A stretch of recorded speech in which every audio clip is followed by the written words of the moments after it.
Hey, deserving listeners, it's time to continue our journey with Usman and Lisa. Let's watch this TV show called 90 Day Fiancé. My name is Dr. Kirk Honda. I am a therapist and a professor. I'm going to react to this as this goes on, and let's see if anything of usefulness comes out of my face. I've been in Nigeria for a couple weeks with Usman. Earlier this evening, we got into a huge fight.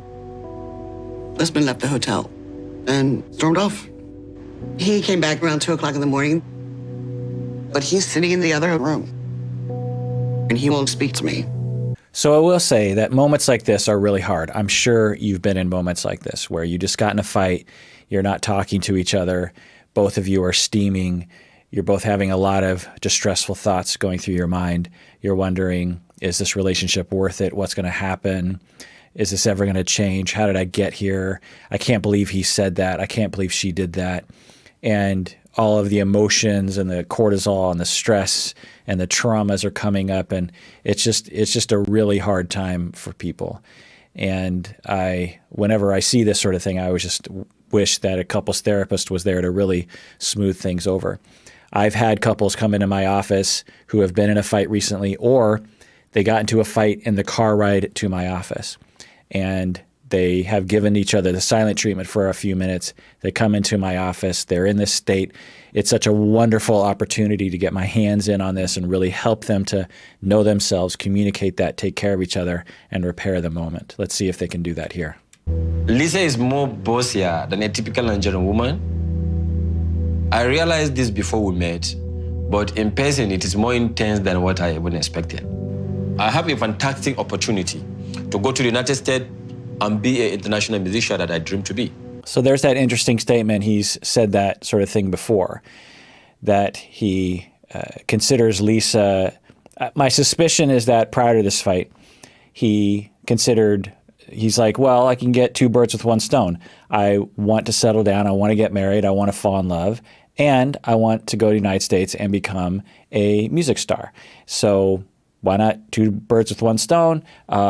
And it'll work out. I'll get both my romantic and my family needs met and my professional fame needs met at the same time. When he says stuff like this, it makes you wonder, how much is it one over the other? We don't know. Let's see if he illuminates that a little bit. But I'm worried I'm sacrificing too much to achieve this dream. You know, anything I do is not enough. And I'm kind of tired of that, you know? Let's get it straight. Nobody is perfect. You need to make up your mind and make it quick. So this isn't a good starting point, that she is putting it on him. We've seen this dynamic a lot on this show. We saw it in the Jesse-Darcy dynamic, where Jesse would, put on Darcy, like, this is your problem. You're going to have to figure this out. Where the Ed and Rose situation, Ed puts it on Rose. This is your problem. And it's a different sort of dynamic, and we've seen it with Lisa. When push comes to shove, it's, you need to change. You need to, know my feelings. You have to adjust to me. I'm not going to adjust to you. She's starting right out of the gates with that kind of vibe. Let's see if they can navigate this. I am scared about you right now. Let me just tell you the truth. I am scared. Because if in Nigeria you can be playing this, then what about if I come to the United States? What do you want to do, my Andes? No. I'm trying to let you know how important I take you. I have never insulted you for good 2 years. Directly or indirectly. Okay, so this is going well for the most part. He's saying, no, I'm not talking about breaking up. I'm talking about, I want to fix this. That's basically his message. And then he says, for 2 years, we've been talking over the internet. I never insulted you directly or indirectly. This is him trying to show that he cares, I suppose, and making a point of, I have been nice to you, but you have not been nice to me. Now, I'm going to take a guess that she is not going to interpret this the way that he hopes. I think he's making the point of, I've been nice to you, you haven't been nice to me, I need you to be nice to me because I've been so nice to you. It's a perfectly reasonable request. When you suffer from relational traumas that get triggered, and then you're not aware of them, and then you knee-jerk react on that the way that she has been doing, where it's the jealousy, it's the control, it's the demands. You, because of your personality, because of the relational traumas, it feels justified to you. As an analogy, let's say that you have a flight out of town. Remember getting on the airplane before the virus? And your spouse is sometimes late, but you really need a ride to the airport. And so the day before, you're like, okay, spouse, I need you to understand. I need you to be on time tomorrow because I need to be at the airport on time, because if I miss the flight, everything gets thrown off. Do you understand? I know sometimes you're late, but you cannot be late tomorrow. And your spouse is like, oh, I'll never be late. That's insane. What are you talking about? I understand how important it is to you. I will not be late. And you're like, are you sure? Because I could ask someone else. No. I want to do this. I want to prove to you that I'm going to be on time. Time comes, they're late. 10 minutes, 20 minutes, 30 minutes, 40 minutes. And you're like, okay, do I call an Uber or do I wait? What do I do? You're calling them. They're not getting you back. They arrive an hour and a half late. And now you're like, I might miss my flight. Well, you get into the car. Do you think you might be a little angry? Do you think you might be a little hurt? Do you think you might be a little frustrated? Do you think you might say, like, what did we talk about yesterday? Do you remember how I said to you that I needed you to be on time, and we talked about how you are frequently late? I mean, how did this happen? Oh, well, I kind of got caught up at the office. No, you always say that. So you can imagine being put upon by your spouse and really just laying into them. Now there's a limit, right? But the way I modeled it, I think most of us, or I hope most of us, can relate to that, of just like, you're frustrated and you're yelling at someone. To Lisa, I can almost guarantee you that her emotional system, the way she evaluates the fairness of a situation, she feels that she has treated him fairly up until this point. That the threats that she has felt are justified to her because emotionally it's justified.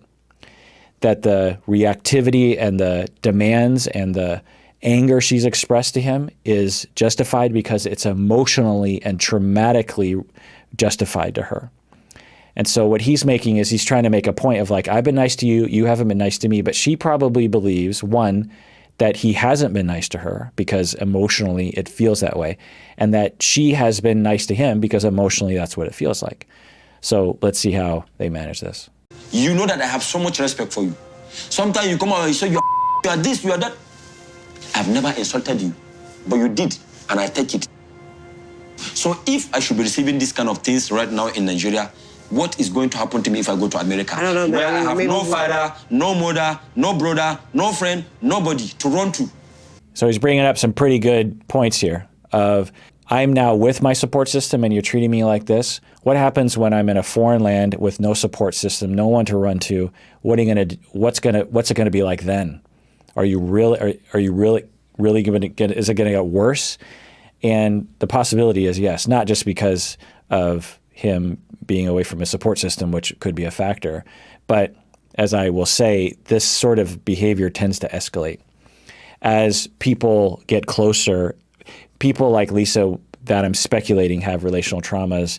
As they get closer, there's more fear about being hurt again because of the relational traumas that people have. The closer they get, the more afraid they are about being hurt. And so they have a lot more emotional triggering that's happening in the relationship, and then more of the behavior that they routinely and habitually use to deal with those attachment insecurities. By the way, as I always say, I can't say anything for sure about these two people because the show only shows us a small snippet of reality and they edit it, so I have no idea. I would have to assess them in person to really know. Everything I'm saying is complete speculation based on a tiny bit of information, and you should take that with a massive grain of salt. And if you are Usman or Lisa watching this, which sometimes this happens, understand that I understand that, and I want the audience to understand that I could be wrong about a lot of these things. Maybe Lisa doesn't have any relational traumas. I doubt it, but who knows. Also, subscribe, hit the bell below, become a patron on Patreon. Listen to the podcast on your phone by subscribing on a podcast app. We have over 1,000 episodes available on podcast apps. And also comment below. What do you think? Have you been in situations like this before? I'm curious. So let's continue. You're very insecure about this relationship. I thought we were further than this. That is the truth. That is the truth. So, yeah. So this is her pattern when she gets backed up against the wall and she doesn't know what to do. I think there's a part of her that is thinking, you need to be vulnerable. You need to be reasonable, or I don't know, something along those lines. I can't know for sure, but I'm guessing her ability kind of reaches its limit. And then what she does is her stress hormones probably skyrocket and her adrenaline and everything. And then she wants to leave. And you just saw her stand up. She's done this repeatedly. And that's usually a sign that people are essentially panicking. You know, if you've ever panicked, claustrophobia or whatever, there's that impulse of like, get out. It's a very primitive animalistic instinct. You know, you'll see your pets do this. When your cat freaks out, it just wants to run out of the room, even though it's like the other room doesn't necessarily save them from anything. But it's a very primitive, basic instinct that animals have of just panic and run, just fight or flight, right? And so she will do this. And watching it, it's unclear as to what she's feeling because she's not saying, I'm afraid, I have to get out of this room. She doesn't show her anxiety on her face and her body language because I'm guessing she learned early in life there was no point in that because no one cared. But it's very indicative. I've had couples in my office where one or both people, because things are getting heated, they'll stand up in the middle of the session. It's kind of odd to see, you know, one person just standing up in the middle of an office. And I've even had some people bolt from the office and slam my door, just be like, I can't take it anymore, and they just run out. It's because of that. And then later they come back and we talk about what happened, and I learned, okay, they had this massive fight or flight response from, you know, past traumas being triggered. And so that's what's happening to her. That's okay. There's nothing anyone can do about the fact that she has, you know, these trauma triggers, speculation. But the things out of her mouth are, well, clearly you're insecure. I can't do anything about that. Wow. Like discounting everything he's saying, putting him down, taking no responsibility. And there's a reason for that. Because of being made to feel worthless, there's this defense to defend against the worthlessness that she will develop of, I need to believe in myself and I need to believe that everything is fine, because if I don't, then I have to acknowledge that not only do I have some flaws, but now I realize I have a billion flaws and I'm worthless and no one should love me because I'm a terrible person. So people will develop these very elaborate defenses to hide that even from themselves. And by definition, that means whenever you run into a problem interpersonally, you have to blame the other person in order to save your sanity in the moment. So let's see if he can get her to turn that around. This is just too much. This trip has been very stressful. You come here to stay 3 weeks from another continent. So this is promising. She goes over, sits next to him. That's great. Hold his hand. Let's get some goodwill between the two. Whatever triggers are happening for her, maybe holding his hand will help to mitigate that. I'm encouraged. Let's see if she can continue down that road. Maybe that's what instinct is kicking in for her right now.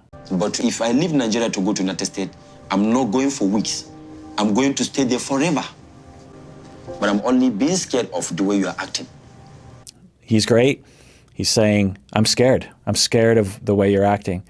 And I want to make this commitment, but I'm scared of what would happen if I did based on what you've been doing. It's a wonderful, mature, differentiated thing to say. Gives her a chance to see that he's not a bad person. He's afraid, which, you know, hopefully that engages her heart and she can take care of him in this moment. My behavior is erratic. I'm in a foreign country. I've got 5-hour difference time. I've not had a good night's sleep since I've been here. So I don't know about her response. It doesn't bode well. She's saying, her first statement was, my behavior has been erratical. I'm not quite sure if I use odd words. I'm not sure if that's one of those odd words, but so that's a good start. It's like, yeah, you're right. My behavior has been a little off, but it's because of jet lag. It's because of this. It's because of that. I have a hard time. I imagine for him, he's like, no, this isn't jet lag, what you're talking about. And this doesn't bode well because she's trying to blame other things. She's downplaying it as just like, well, I've just been tired, big deal, rather than really acknowledging the weight of what he is talking about. But I'm not willing to give up on you. We've come this far. This is just a small thing we have to get through. I mean, it's okay on some level. She's like, I don't want to give up on you. I want to try to see this thing through, but this primary message of this is a small thing, is incredibly me watching this, who knows how he receives this, but to me that's very belittling. He's talking about something that has been happening since she landed in Nigeria, and he's very upset, and it's a big deal to him. And when we look back at the conflicts and the behavior, her standing up and walking out and trying to separate him from his friends, and da-da-da. And she's like, oh, this is just a small thing, jet lag, it's a small thing. That's very concerning because that's a mindset. And she's saying this, she looks calm, right? It's hard to know, but this is a very concerning behavior of, I am in control, and I'm going to tell you how this is. This is small. We're going to see our way through this. And there's no message from her of, I'm sorry.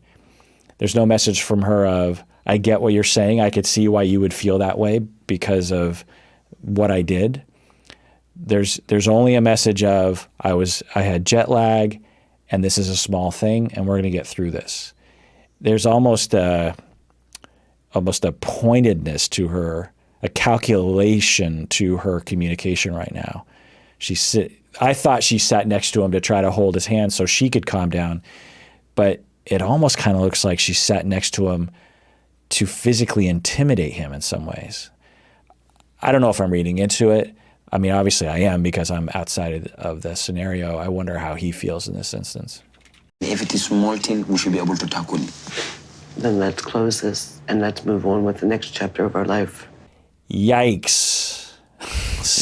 He comes back with, okay, if it's such a small thing, then we should be able to tackle it. And then she says, then let's put it aside. We're going to put this aside and let's move on with our lives. Wow. Can you imagine? Oh my God. Can you imagine? You lay out this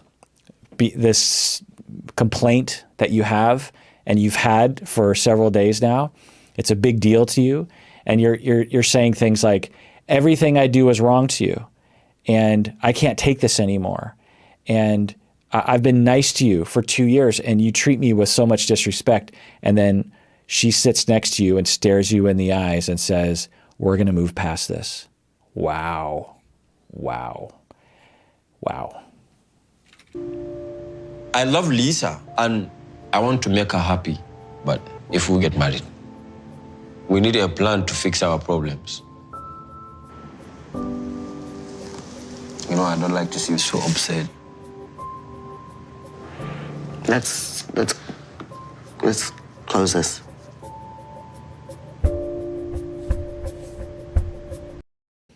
Let's close this. Yeah, it's very concerning. No apology, no acknowledgement. Just, we're going to close this now, right? We're going to close it.